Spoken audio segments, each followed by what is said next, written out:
estudantes! Eu sou a professora Suzana dos Anjos e essa é mais uma aula de filosofia. Na aula de hoje, nós vamos falar sobre a reflexão ética grega. Os nossos objetivos são entender quem são os sofistas, identificar os 4 estilos da filosofia sofista e caracterizar a ética sofista. Vamos pensar então esse grupo de filósofos que ficou muito conhecido por cobrar pelos seus ensinamentos. Você já se perguntou o porquê de estudar as diferentes teorias éticas? O que nos importa saber o que um grego de 2.500 anos atrás pensou sobre a felicidade, por exemplo? Essas questões aqui, elas nos ajudam a entender justamente a utilidade da filosofia e das reflexões que a gente faz em filosofia sobre a ética. Vejam essa frase aqui do nosso guru, nosso grande mestre, nosso grande filósofo Sócrates. Uma vida irrefletida não vale a pena ser vivida. Quando Sócrates diz isso, ele diz justamente que nós precisamos pensar nas nossas ações, na nossa vida, no nosso dia a dia. Pensar é o fundamento das nossas vidas. Se você não pode refletir sobre a sua vida, não vale a pena sequer viver.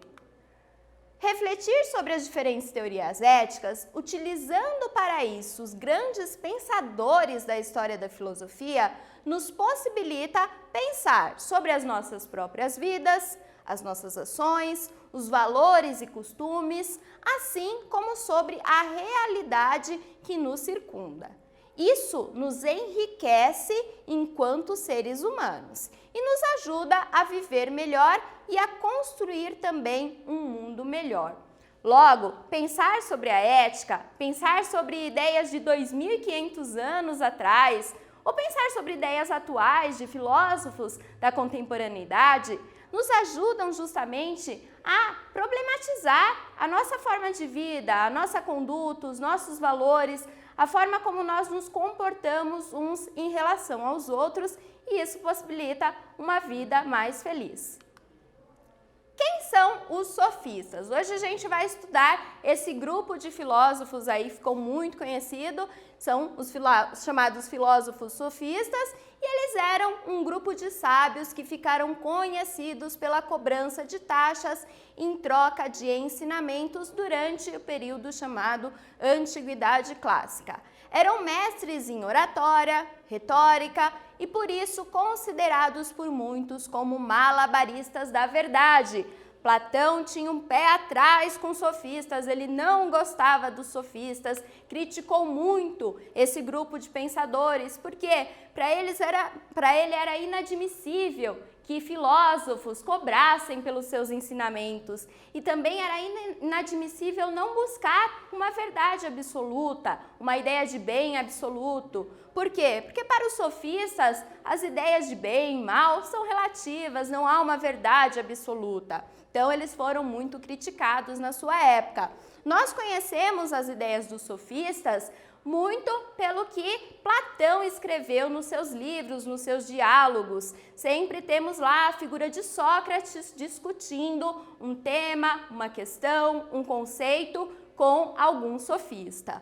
Vamos conhecer alguns deles então. Temos aqui Protágoras, Górgias, Hípias e Trasímaco, são sofistas importantes, mas temos diversos sofistas aí que também deixaram os seus ensinamentos, as suas ideias. Uma curiosidade, pessoal, é da palavra sofos que surge o termo sofista, com significado de sábio ou especialista do saber. Os sofistas, então, eles se consideravam grandes sábios. Muitos nem admitiam ser filósofos, mas consideravam-se sim grandes sábios porque eles dominavam muito bem as técnicas do convencimento, as técnicas do bem falar. E isso, para a sua época, era muito importante, era fundamental. Por isso, eles atraíram também tantos jovens em busca dos seus ensinamentos. Vamos conhecer 4 estilos da filosofia sofista. Nós temos a geração dos mestres. o grupo dos mestres da primeira geração da filosofia sofista e que tinham certas reservas morais, vamos entender melhor isso aí. Os sofistas erísticos, os erísticos primavam o aspecto formal do método, ou seja, do método do bem falar, aquilo que eles dominavam de fato, e não demonstravam a reserva moral que caracterizava os mestres. Os sofistas políticos, os políticos sofistas, utilizavam as ideias de seus antecessores com finalidades ideológicas, chegando até a teorização do imoralismo. Então, eles utilizavam as ideias, o discurso, justamente para convencer os seus adversários políticos, os seus adversários ideológicos de suas próprias ideias, chegando a teorizar o imoralismo, que para outros filósofos é algo completamente inconcebível. E os sofistas naturalistas, grupo tardio da filosofia sofista, que relativizava a lei positiva, privilegiando a lei natural. Vamos entender melhor essa ideia aqui também, ok? Vamos primeiro, então, para um exercício mais geral sobre os sofistas, a filosofia sofista. Respondam aí para mim. O que significa sofista? Qual a arte que os sofistas ensinavam? Pensem aí sobre tudo que a gente viu até agora e daqui a pouquinho a gente volta com uma sugestão de resposta.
E aí, pessoal, conseguiram responder? Refletiram sobre os sofistas, sobre a arte ensinada por esse grupo de pensadores? Bom, aqui eu tenho uma sugestão de resposta. Obviamente, a sua resposta não precisa estar exatamente como esta, mas é legal que ela apresente aí os aspectos essenciais. Então, vamos dar uma lida.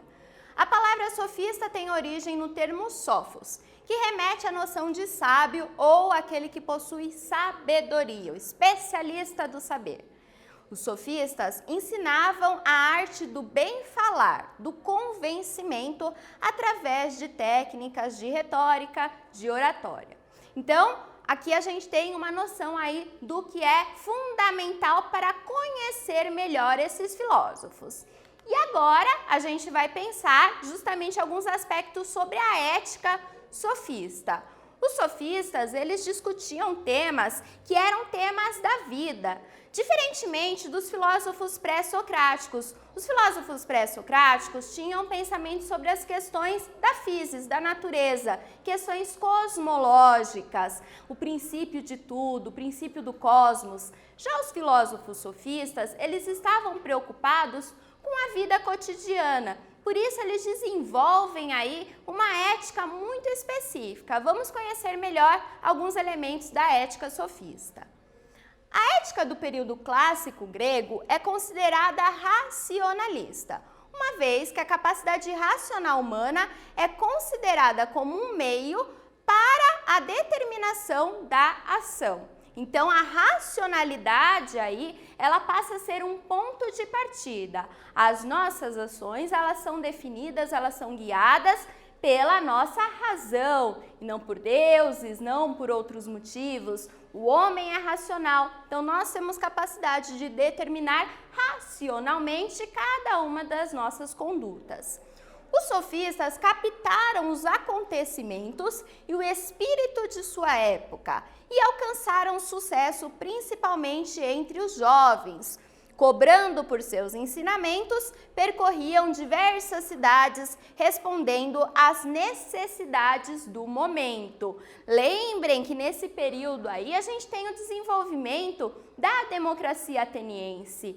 Olha só, a democracia ateniense, ela tinha justamente esse objetivo de debater, né? Era uma democracia participativa, então o debate de ideias, a contraposição de ideias era fundamental. E nesse debate de ideias, quem acabava aí levando vantagem era aquele que sabia falar melhor, se posicionar melhor. E talvez isso aconteça até os dias de hoje, né? Então os sofistas, eles aproveitaram esse momento, aproveitaram essa época e desenvolveram técnicas que ajudavam justamente a convencer o seu opositor. A ética sofista, ela tem base no relativismo ou no chamado perspectivismo. Cada perspectiva é uma e essa perspectiva ela tem a sua validade. O homem é a medida de todas as coisas e, portanto, também do bem e do mal, do verdadeiro e do falso. Essa é uma frase muito famosa de Protágoras, o homem é a medida de todas as coisas. Isso aí demonstra já o relativismo ou perspectivismo da ética sofista. Cada um tem o seu ponto de vista, não há o bem absoluto, não há uma verdade absoluta. A ética sofista ela é baseada também nessa ideia de que a maior virtude é a capacidade de convencer o outro, de convencer o seu oponente. O convencimento, a arte de convencer é muito importante para os sofistas. E se a gente ler um livro lá do Platão, com os seus diálogos, né, entre Sócrates e algum sofista, a gente vai ver que o tempo inteiro esse sofista está tentando convencer o Sócrates da sua perspectiva. Para o relativismo não existe verdade absoluta ou valores morais absolutos. Noções de bem e mal que podem ser aplicadas universalmente. Essas noções de bem e mal, elas são relativas à perspectiva daquele que fala, daquele que convence, daquele que experimenta uma determinada realidade. A ética sofista, ela também perpassa o chamado niilismo. Vamos observar essa frase aqui de um sofista chamado Górgias. Não existem bem e mal, verdadeiro e falso, pois nada existe. Mesmo que existisse, não seria cognoscível, ou seja, eu não poderia conhecer. E mesmo que eu conhecesse, mesmo que cognoscível, não seria comunicável. Essa ideia aí apresenta o niilismo da moral sofista, porque se nada existe, então o bem e o mal não existe. Logo, não há valores absolutos sobre o mundo, não há valores absolutos sobre a verdade de uma ação, ok? A moral sofista está atrelada ao que chamamos de utilitarismo. Hoje nós temos essa ideia, claro que lá na Grécia Antiga essa ideia de utilitarismo não existe, tá? Mas ela está presente de certa forma na moral, na ética desenvolvida pelos sofistas. Vamos ver aqui então essa ideia atribuída a Pródico de Cels. Ele diz o seguinte: a virtude é a forma mais idônea de se alcançar a verdadeira vantagem e utilidade, ou seja, ser uma pessoa virtuosa é importante porque isso é útil, é vantajoso ser virtuoso, tá? Então isso já está mostrando justamente uma ideia de utilitarismo aí nas nossas ações morais. A ética também atribuída aos sofistas, ela parte de debates entre bem e mal, né? E é a partir dessa ética que nasce a distinção entre lei positiva e lei natural. O que é uma lei positiva? A lei positiva para os sofistas é aquela baseada na opinião dos homens. E essa lei, ela não é tão importante porque ela leva a discriminações. Enquanto a lei natural, aquela lei universal, ela nos traz uma ideia do que seja o bem, do que seja a verdade absoluta. E isso nos leva ao igualitarismo. Então, essa distinção que futuramente será aprofundada entre lei positiva, lei natural, o direito traz muito esse debate aí, traz justamente, vem lá dos sofistas, por isso que é bacana a gente conhecer esse grupo de filósofos, tá bom? Pessoal, agora eu quero propor para vocês uma atividade mão na massa. É hora da gente pensar, se aprofundar, entender os sofistas e também colocar na prática a arte desenvolvida pelos filósofos sofistas. Vejam aqui a nossa proposta. Você considera que o uso de argumentos para convencer pessoas a respeito de determinado assunto é uma virtude? Como e por que devemos argumentar sobre determinado assunto? A ideia aqui é que você pratique a argumentação, que você convença a sua turma, os seus colegas, de algum tema ou de alguma opinião, tá? Então, como que vocês vão fazer? Vocês vão organizar aí na turma um debate.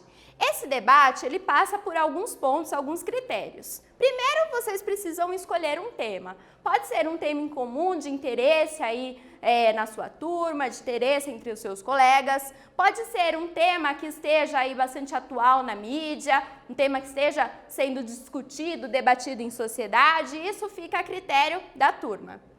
Defina as regras, o tempo que cada grupo terá para a fala, o direito a réplicas, o direito a tréplicas, tá? Todos aqueles critérios que estabelecem um bom debate respeitoso entre as partes. Escolha o grupo de oposição e defesa. Dependendo do tema, esse tema pode ser polêmico, então tenha pessoas que defendam um determinado ponto de vista e pessoas que defendam outro ponto de vista. A ideia é que vocês consigam discutir através de uma boa argumentação, convencendo os grupos. Então, definir esses grupos de oposição e defesa do tema escolhido. E por último, escolher também o mediador do debate, aquela pessoa que vai controlar o tempo de fala, que vai controlar quem tem direito à fala, quem tem direito à réplica, à tréplica, e assim se organiza bem o debate. Eu vou deixar um tempinho aí para vocês anotarem as regras do debate, para vocês definirem um tema, e daqui a pouquinho a gente volta para finalizar a nossa aula.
E aí, pessoal, se animaram com essa ideia de organizar um debate aí na turma? É legal porque isso possibilita justamente treinar a oratória, a retórica, a possibilidade de argumentar, de convencer o outro e isso, claro, de maneira respeitosa para que todos tenham as suas ideias ouvidas e também respeitadas.